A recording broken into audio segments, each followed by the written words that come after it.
नमस्कार साथियों, यदि आप भी एक पेंशनर हैं और पेंशन राशि का लाभ आपको भी प्रतिमाह मिलता आ रहा है तो आज के वीडियो ध्यान से देखिएगा, क्योंकि आज की इस वीडियो में मैं आपको बताने वाला हूं कि देश के किन राज्यों में पेंशन में बढ़ोतरी होने जा रही है और यहां पर आप लोग को कौन कौन से नए नियम हैं जो जानने बेहद ज़रूरी हैं। तो चलिए बिना किसी देरी के अपनी इस वीडियो को स्टार्ट करते हैं। तो यहाँ पर आप लोग को लेकर के आ चुके हैं सीधे अपने मोबाइल फ़ोन की स्क्रीन पर, और पहला पॉइंट यहाँ पर लिखा हुआ है राष्ट्रीय वृद्धावस्था पेंशन एवं राज्यों में नई वृद्धि जो हो रही है पेंशन में। कौन सी कैटेगरी में, चाहे वृद्धा पेंशन हो, चाहे विधवा पेंशन हो, चाहे विकलांग पेंशन हो, उसमें कौन सा नया अपडेट होने जा रहा है उसके बारे में पूरी जानकारी आज आपको यहाँ मिलेगी। देखिए, राष्ट्रीय वृद्धावस्था पेंशन योजना में नया अपडेट 3500 रुपये प्रति माह तक पेंशन मिल सकती है जो भी वृद्ध व्यक्ति हैं, पात्र वृद्ध व्यक्ति हैं।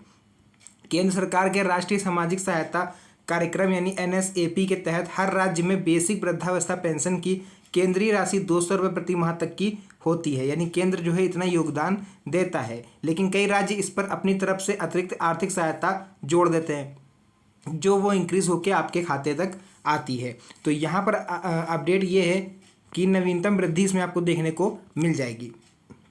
नवीनतम वृद्धि ये है कि वर्तमान में देश के कुछ राज्यों जैसे कि हरियाणा हो गया, इसमें पेंशन राशि को बढ़ा करके 3500 रुपये प्रति माह तक किया जा रहा है, जो कि आप सभी बुजुर्गों के लिए किसी खुशखबरी से कम नहीं है। जो बुजुर्ग विधवा एवं विकलांग पेंशन श्रेणियों पर लागू हो रही हैं।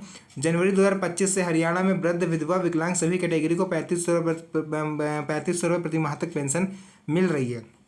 अब देखिए, अगर जो भी व्यक्ति हरियाणा का है आप लोग कमेंट सेक्शन में जरूर बताइएगा, क्योंकि मीडिया रिपोर्ट्स के अनुसार तो 3500 रुपये प्रति माह सभी पेंशनरों को मिल रहे हैं। अब ये किस हद तक सच्चाई है, किस हद तक अफवाह है, ये आप लोग ही जान सकते हो जो हरियाणा के मूल निवासी हैं।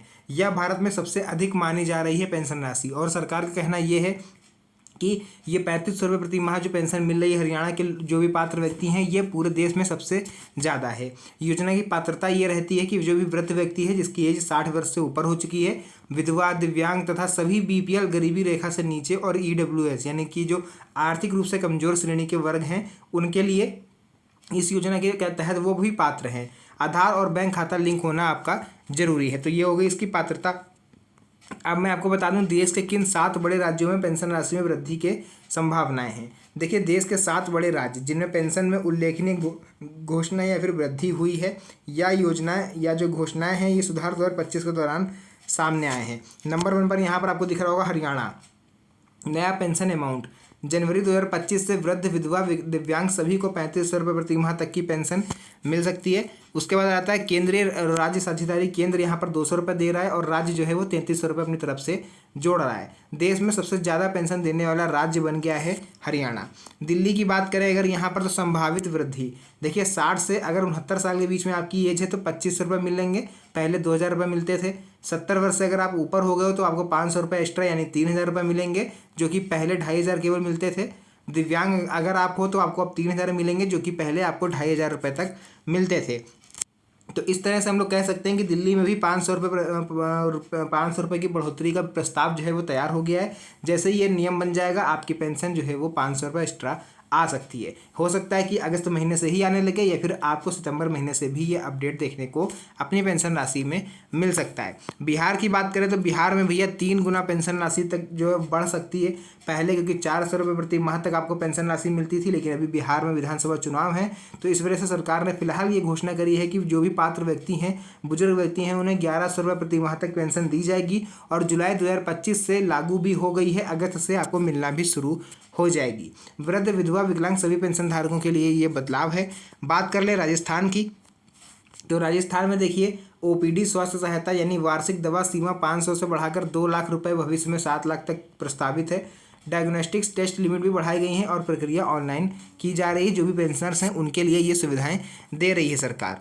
उसके बाद महाराष्ट्र की अगर हम लोग बात करें तो वो निर्माण श्रमिक पेंशन यानी वार्षिक 12,000 रुपये पेंशन यानी हर महीने 1,000 रुपये के लिए SOP कार्य प्रणाली तैयार हो गई है। डिजिटल प्रक्रिया और वार्षिक जीवन प्रमाण पत्र को अब अनिवार्य किया जा रहा है। अरुणाचल प्रदेश में भी सेम यही हाल है, गुजरात का भी यही हाल है, आप लोग पढ़ सकते हो। उसके बाद पेंशन के लिए नई पात्रता और नियम कौन से हैं वो आप जान लीजिए। देखिए, देश भर की पेंशन योजनाओं में कई नए नियम लागू या प्रस्तावित किए हैं, जिनमें मुख्य हैं ये 4। सरकारी सेवा पेंशनधारी, जिनको पहले से सरकारी पेंशन नौकरी का लाभ मिल रहा है उन्हें दूसरी वृद्धावस्था या विधवा विकलांग पेंशन अब नहीं मिलेगी। ये नया अपडेट आ रहा है पेंशन राशि को लेकर के।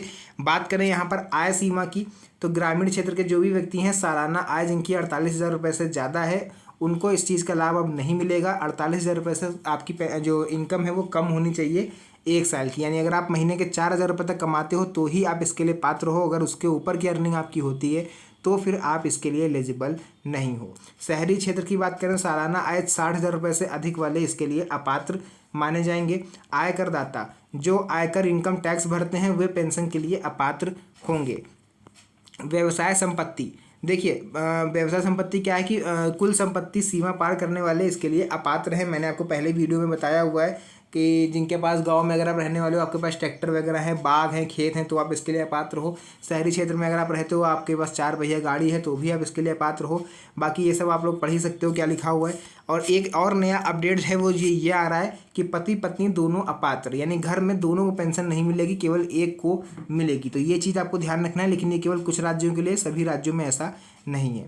डुप्लीकेट लाभ, एक व्यक्ति को 2 जगह से पेंशन नहीं मिल सकती। पेंशन डुप्लीकेट पाए जाने पर एक की पेंशन राशि एक जगह से काट दी जाएगी और हो सकता है कि आपसे वसूली भी कर ली जाए। फर्जी दस्तावेज, गलत दस्तावेज जन्म तिथि से पेंशन पाने वाले पात्र होंगे। अन्य राज्य के निवासी दूसरे राज्य की पेंशन योजना में लाभ नहीं आप ले सकते। अब ऐसा नहीं कि आप बिहार में रह रहे हो और यूपी की पेंशन आप ले रहे हो, या फिर यूपी में रह रहे हो और हरियाणा की पेंशन सोचो ले फर्जी निवास प्रमाण पत्र बनवा के, तो अगर आप पकड़े जाते हो तो आपके ऊपर कानूनी कार्रवाई हो सकती है। अपराधी, जेल बंद कैदी, ऐसे व्यक्ति की पेंशन राशि बंद हो रही है अब। वार्षिक जीवन प्रमाण पत्र, पेंशन चालू रखने के लिए सालाना जीवन प्रमाण पत्र आवश्यक होगा। आधार लिंकिंग, बैंक व पेंशन पोर्टल से आधार लिंकिंग जो है वो अब अनिवार्य होगी। केवल ऑनलाइन आवेदन अब स्वीकारे जाएंगे, यानी आप पेंशन आवेदन व स्टेटस ट्रैकिंग सिर्फ ऑनलाइन होगी। अन्य किसी भी तरह से आप अपना आवेदन फॉर्म सरकार तक अब नहीं पहुंचा सकते। नई एकीकृत या यूनिफाइड पेंशन योजना यूपीएस की बात करें तो 2025 से लागू हो रही है। केंद्र सरकार ने 1 अप्रैल 2025 से यूनिफाइड पेंशन स्कीम लागू करी है। तो ये होता है जो गवर्नमेंट एम्प्लॉयज़ होते हैं उनके लिए, मैंने अभी आपको बताया। लेकिन इसमें राज्यों को अधिकार होता है, राज्य चाहें तो इस यूपीएस को लागू कर सकते हैं। कहीं पर एनपीएस चल रही है, कहीं पर यूपीएस चल रही है, तो इसको लेकर के भी काफ़ी ज़्यादा मतभेद रहता है। जो गवर्नमेंट एम्प्लॉयज़ हैं, जो पेंशनर्स हैं, वो भी काफ़ी ज़्यादा परेशान रहते हैं। नियम व लाभ, मृत्यु की दशा में पत्नी को 60% तक पेंशन मिलती है। 2004 के बाद रिटायर हुए कर्मचारियों को भी ये विकल्प है कि वो यूपीएस चाहें तो यूपीएस से पेंशन लें, एनपीएस चाहें तो एनपीएस से लिए। बाकी इसके बारे में अगर आपको डिटेल जानकारी चाहिए तो आप कमेंट सेक्शन में बताइएगा, मैं इस पर फुल डिटेल वीडियो बना दूंगा। यहाँ पर जो मैं बात कर रहा हूँ फिलहाल बेसिक पेंशनर्स के लिए बात कर रहा हूँ, जो वृद्धा विधवा और विकलांग पेंशन की कैटेगरी में आते हैं। खैर ये हो गया गवर्नमेंट एम्प्लॉयज़ जो होते हैं ये उनकी पेंशन राशि होती है। बाकी मैंने देखिए आपको बता दिया, अगर आप नॉर्मल पेंशनर हो, वृद्धा विधवा और विकलांग पेंशनधारी, तो आप लोग को पता होना चाहिए कि सभी पेंशन धारकों के लिए आधार लिंकिंग, जीवन प्रमाण पत्र, आय सीमा सत्यापन, डुप्लीकेट चेक, ऑनलाइन आवेदन अब अनिवार्य कर दिए गए हैं। तो ये सब काम अगर आप कर लेते हो समय पर तो ही आप अपनी पेंशन की उम्मीद रखें, अदरवाइज आपकी पेंशन अब आपको नहीं मिल सकती। इन नियमों का पालन नहीं करने पर पेंशन रोकी या बंद की जा सकती है। तो जो भी अपडेट था साथियों मैंने आपको पूरा बता दिया। वीडियो पसंद आई तो इसे अपने यार दोस्तों के साथ भी शेयर करिएगा ताकि उन्हें भी इस चीज़ के बारे में जानकारी हो पाए। तो फिलहाल के लिए आज के इस वीडियो को यहीं पर एंड करते हैं। मिलेंगे आप सभी से नेक्स्ट वीडियो में एक और अच्छी इंटरेस्टिंग मज़ेदार वीडियो के साथ। तब तक के लिए धन्यवाद। जय हिंद।